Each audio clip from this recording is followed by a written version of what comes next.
What up YouTube? Welcome back to the Joe McFo Show.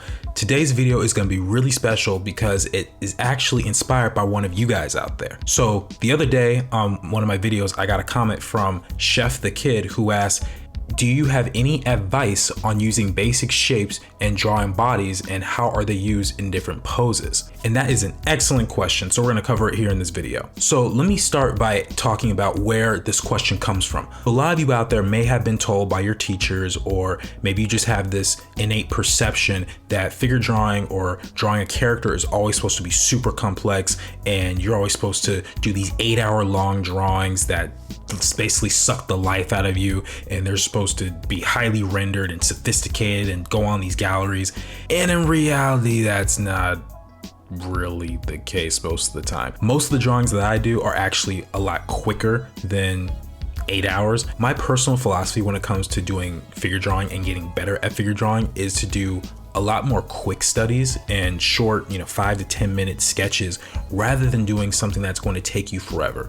The reason for that is because when I was in school, I had a class that was dedicated to learning the figures so well, and the purpose of it was to be able to memorize all the muscles and bones in the body. And so we would do 3 or 4 really long drawings.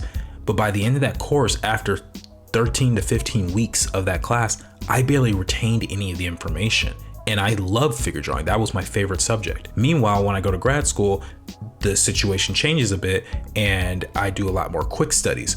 And I realized that by doing these quicker gestures, it actually helped me to retain that information a lot more.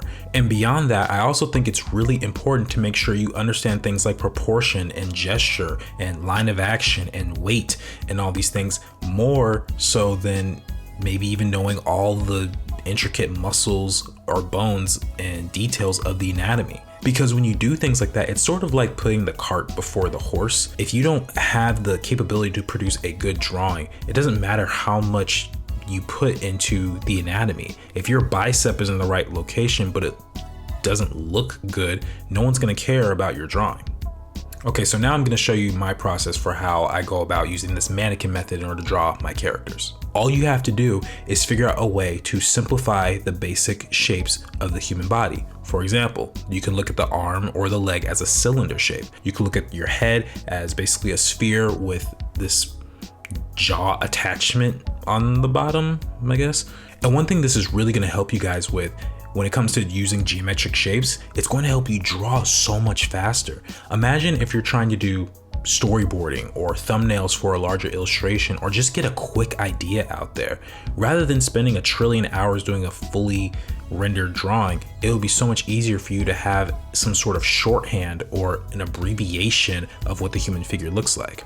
Now, this abbreviation that I'm talking about, most people refer to it as the mannequin. You probably see versions of this in your art store or maybe online somewhere like that. Now, I'll be honest, I don't know which artist really popularized using the mannequin method, but it's really helpful for me.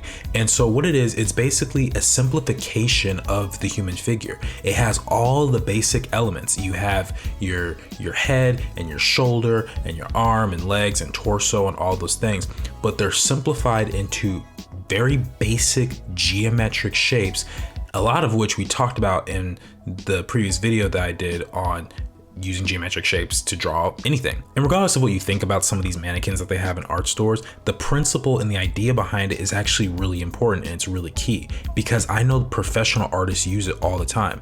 I actually remember a time I went to CTN Animation Expo in the year 2012, and I met with an artist named Ryan Benjamin, and I talked with him for a long time. And he was showing me how he was using basic shapes just like this in order to create his characters. And he's been a professional comic book artist pretty much as long as I've been alive. So he knows what he's talking about, and he still uses these basic fundamental tricks in order to help him improve. And the mannequin method is helpful because it's more of an experimental way to get the results that you're looking for. It helps you to create a general framework of the figure. And if there's anything I know about figure drawing or drawing characters in general, it's probably the most challenging thing to draw, simply because it has a combination of so many of these various different shapes. You have the head as the sphere, you have a boxy shape for the hands, you have a cylinder shape for the fingers and for the arm and legs, and then you have this sort of bean shape or this conglomerate shape that's sort of made up of a bunch of different things for the torso. It's really complicated. Not to mention you have all your muscles and bones and facial features and poses and weight. So why is the mannequin method so important? It's important because it basically creates a general framework of the figure. It's not a perfect one-to-one ratio of what the human figure looks like because it's so complex and there's only so much that you can do. But if you can simplify it, you can create a lot with very little information. And the more that you study the anatomy and the more that you understand how the figure operates, you're gonna get so much better at it. And the best part about this is you don't need to worry about all the bones and muscles. You don't need to worry about all the intricate details that the figure has, because this is a shorthand. This is an abbreviation of what the figure is supposed to be. Now, the reason why geometric shapes are going to be so helpful for you guys is because it's really going to help you, especially when you're doing dynamic poses and when you're trying to get them down quickly. Unless you want to draw characters that are static for most of the time, like it's something like Family Guy or one of those shows, then chances are you'll want to be able to show a character punching in the air, or maybe doing a backflip, or doing some cool capoeira, breakdancing, parkour type of pose. It's also really helpful for when you need to draw really quickly, like something like in a storyboard, or maybe you're just trying to do a thumbnail of a much larger illustration that you're considering, or maybe it's a poster and the pose is supposed to be more action oriented, or maybe you're trying to draw one of my personal favorite characters, Spider-Man, because Spider-Man is known for doing all these incredible poses and being super dynamic, and I think that's why a lot of artists really like to draw him. And it doesn't always come from having the most accurate anatomy. Oftentimes it's about the simpler things that we talk about, like gesture, like line of action, like proportion, and those types of things. So when it comes to the question of using basic shapes to draw bodies and how they're used in different poses, one thing I think that people need to consider is how it's going to be used in perspective. That's something that is so underrated when it comes to drawing, and most people assume that perspective is really only for environment drawings, and you have things like 1 point, 2 point, 3 point perspective and stuff like that, and you're used to drawing buildings and indoor locations and stuff, but perspective is used everywhere, including the human figure. There's going to be times where you're drawing a character from above and you have to use perspective there, or maybe the characters from below and you have to draw them as if you're looking up at them, and that's going to play a really big role in how you use things like foreshortening. So you're going to have to consider how things are placed spatially. What is the arm doing when it's angling at a certain way, or what happens if you're drawing someone like Superman who is flying towards you in the camera? Where does the rest of his body go? So you're going to have to think about all those things. Now, as a general rule, I tend to use spheres for joints and cylinders for arms and legs. It just keeps things very, very simple, at least at the beginning stages.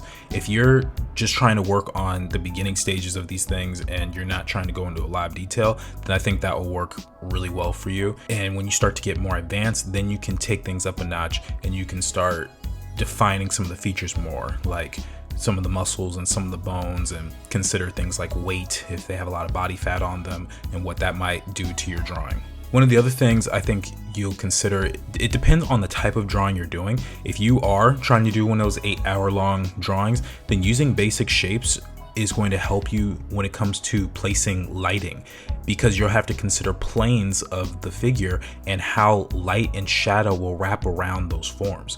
And that's going to be really helpful for a lot of you guys, and it's going to take you back to those Art 101 classes where you had to draw that sphere and that cone and that cylinder and that still life drawing. Some of you guys probably had that experience. So it's the same principles that apply. All it is just a more complex object that you're drawing.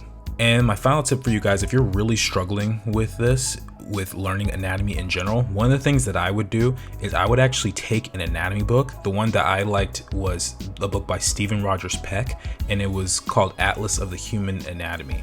And basically what I would do is I would take the book, open it up to a page where there were muscles, and then I would look at photos of whatever I was trying to draw. So let's say I was trying to practice arms. Well, then I would look up basketball players, because one, they're very muscular and I'll understand the muscles a lot better on someone who's fit. And then generally their arms are exposed, so I got to learn that way. when I was trying to learn how to draw legs, I did the same thing, except I looked at gymnasts and swimmers, and you can do a whole bunch of stuff like that. So those are the types of things that I would do when I was studying. So you just have to think outside the box if you're really struggling and figure out what it is that's going to work best for you.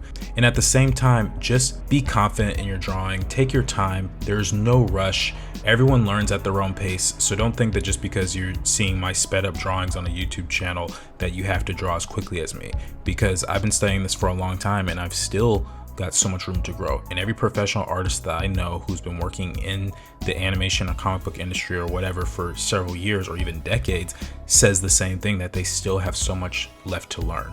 So take it slow, but have fun and enjoy yourself. Anyway guys, that does it for today's video. Thank you so much for watching. If you want to support the Joe McFo Show, don't forget to like, share, comment, subscribe, hit the notification bell and all that cool stuff. And if you want to be really awesome, like really awesome, then check out my Patreon, where I have lots of exclusive content that I don't put up anywhere else, and I want to be able to share a lot of my behind the scenes stuff with you guys. All right everyone, I'm out of here. Take care. Peace.